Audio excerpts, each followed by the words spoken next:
जो कि शिक्षा मंत्री है, उनका एक बयान सामने आया है जिसमें उन्होंने पेपर लीक वाले मामले में लेकर सार्वजनिक सभा के बीच में कहा है कि जो पेपर लीक हुए उसमें गहलोत साहब और डोटासरा जी ने पेपर बेचे हैं।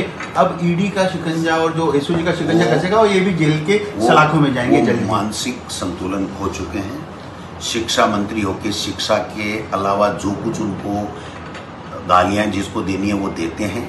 पहले भी एक दिन किसी गांव में धक्का मुक्की हुई थी, कल एक महिला की उन्होंने धक्का मुक्की की है।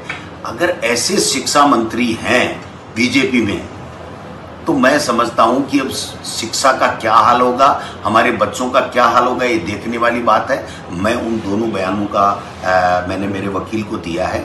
अगर आवश्यकता पड़ी तो हम इनके खिलाफ कोर्ट के अंदर अवमानना का केस भी, मानहानि का केस भी करेंगे और इनको चैलेंज करते हैं कि जो अपराधी है उनको पकड़ो। लेकिन ये क्या मदन दिलावर जी क्या एसओजी के हेड हैं, क्या डीजीपी हैं, क्या गृह मंत्री हैं, क्या देश के प्रधानमंत्री हैं? ये किस हैसियत से बकवास कर रहे हैं?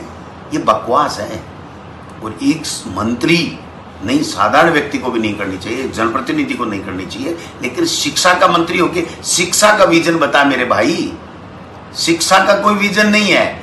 वो जेल जाएगा, महिला के धक्का दे दो, किसी को पैर तोड़ने की नसीहत दे दो, माता को हाथ जोड़ करके किसी को कुछ कह दो, जो नरेंद्र मोदी को वोट नहीं देगा वो राम का हत्यारा होगा, इस तरीके का बयान देना मैं समझता हूं कि शायद मानसिक संतुलन वो खो चुके हैं और उनसे विभाग तो संभल ही नहीं रहा है। बाकी ऐसे जनप्रतिनिधि अगर भारतीय जनता पार्टी में मंत्री बने हुए हैं और शिक्षा जैसा महकमा है, ये हमारे प्रदेश के लिए शर्म की बात है। हमारा सबका सर झुक रहा है। शिक्षा मंत्री घनश्याम तिवारी भी रहे हैं, शिक्षा मंत्री कमला जी भी रहे, शिक्षा मंत्री कालीचरण सराफ भी रहे, शिक्षा मंत्री डॉक्टर सीपी जोशी जी भी रहे, शिक्षा मंत्री 2 साल मैं भी रहूं। भाई साहब आप बताइए, इस तरीके की बातें करते हैं। क्या उत्तर प्रदेश में पेपर लीक हुआ है तो क्या योगी जेल जाएंगे?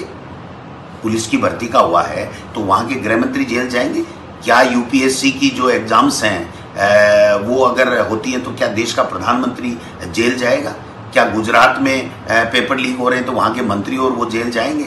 ये कहाँ की बातें हैं? ये चर्चा में बने रहना चाहते हैं।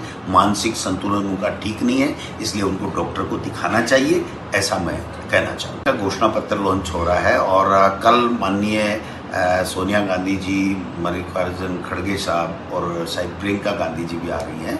वो सब लोग आएंगे और हम बड़ी विशाल जनसभा करेंगे और उसमें हमारे घोषणा पत्र के बारे में माननीय खड़गे साहब, सोनिया जी और प्रियंका जी बताएंगे। तो मैं समझता हूँ कार्यकर्ताओं में बहुत उत्साह है और अब की बार जो हमारा घोषणा पत्र और हमारी जो गारंटियाँ आ रही हैं वो 101% हमारी इंडिया अलायंस की सरकार बनने पे वो लागू होंगी। जनता को फायदा मिलेगा। ये केवल थोती गारंटी की बात करते हैं, मन की बात करते हैं, काम की बात नहीं करते हैं, क्रेश करने की करते हैं। एक घोषित आपातकाल इन्होंने लगा रखा है, जिसको मर्जी है, जिसको कोई भी अगर बीजेपी के खिलाफ बोलता है, चाहे वो पत्रकार हो, चाहे वो नेता हो, चाहे वो एक्टिविस्ट हो, चाहे और कोई हो, उसको बुद्धिजीवी हो, उसको अंदर डाल दो, उसकी आवाज़ को चुप करा दो। मैं समझता हूँ कि सोशल मीडिया के लिए भी इन्होंने बैन लगा करके एक कमेटी बैठा दी थी सरकार की कि वो कहेगी वही कंटेंट पास करेगी, वही चलेगा, नहीं तो उसको बैन हो जाएगा। वो तो माननीय उच्चतम न्यायालय था जिन्होंने इसको वापस ऑर्डर को कर दिया, वरना वो सोशल मीडिया का प्लेटफॉर्म भी जैसा मीडिया का ख़त्म किया है दूसरे विपक्षी लोगों के लिए, उसी तरीके से वो ख़त्म करना चाहिए। बंधन इंडिया अलायंस में उनका आना 3-4 स्टेट की प्रॉब्लम थी, तो हम देख रहे थे कि वो सोल्व हो जाएगी, लेकिन वो 3-4 स्टेट का मामला था तो जो हमारी अलायंस कमेटी थी उसमें सहमति नहीं बन पाई, इसलिए हमने अंतिम समय में वहाँ पर प्रत्याशी उतारा है। मैं समझता हूँ कि हम सब का उद्देश्य, बाप पार्टी का भी उद्देश्य है, कांग्रेस का भी है कि हम कैसे भारतीय जनता पार्टी को हराएं। इस तानाशाह सरकार जो ईडी, इनकम टैक्स और सीबीआई का दुरुपयोग करके एक जो तानाशाही से देश को चला रही है, विपक्षी पार्टियों को क्रेश कर रही है, इलेक्टोरल बॉन्ड से घोटाले कर रही है, चोरी और सीनाजोरी कर रही है। मैं समझता हूं कि इन सब चीज़ों को देखते हुए हम लोग आगे बढ़ रहे हैं। जो जो समय नज़दीक आएगा, जो भी निर्णय हमको लेने पड़ेंगे वो हम लेंगे, लेकिन दिल्ली से एनडीए गवर्नमेंट और मोदी जी का सफाया होगा। वहाँ इंडिया